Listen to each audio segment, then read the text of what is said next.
চাকরিহারা যোগ্য শিক্ষকদের পাশে দাঁড়িয়ে মানববন্ধন শিক্ষকদের।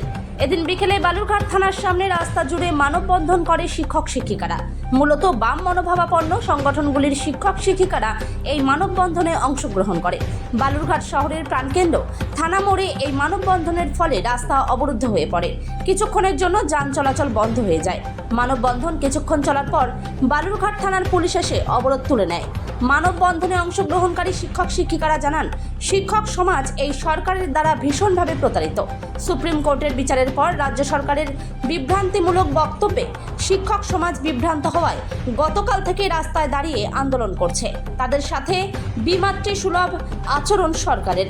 তার প্রতিবাদেই এদিন জেলার শিক্ষক শিক্ষিকারা চাকরিহারা যোগ্য শিক্ষকদের সমর্থনে মানববন্ধন করে।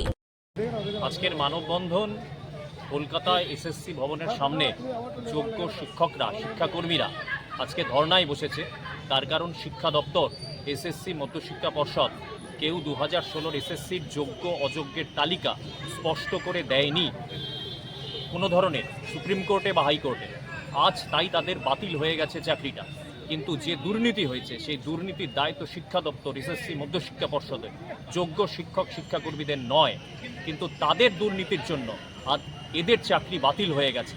তাই আমাদের দাবি সসম্মানে তাদের চাকরিতে পুনর্বহাল করা, রাজ্যের শিক্ষার যে বেহাল অবস্থা সেটাকে ঠিক করা, এবং তার সঙ্গে আজকে যারা দুর্নীতিগ্রস্ত তাদের শাস্তি দেওয়া। যারা চাকরি বিক্রি করেছে সেই দুর্নীতিগ্রস্তদের চাকরি দিতে হবে, তাদের শাস্তি দিতে হবে। এটাই আমাদের দাবি।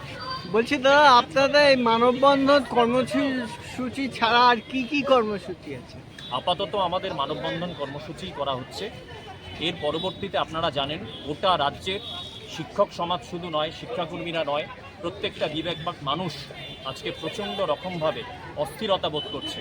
আরও অনেক বৃহত্তর আন্দোলনের দিকে মানুষ, শুধু শিক্ষক কুল নয়, সমস্ত মানুষ এরপরে এগোবে যদি এই অবস্থার কোনো সমাধান না হয়। আপনার নাম? অর্ণব চৌধুরী, শিক্ষক।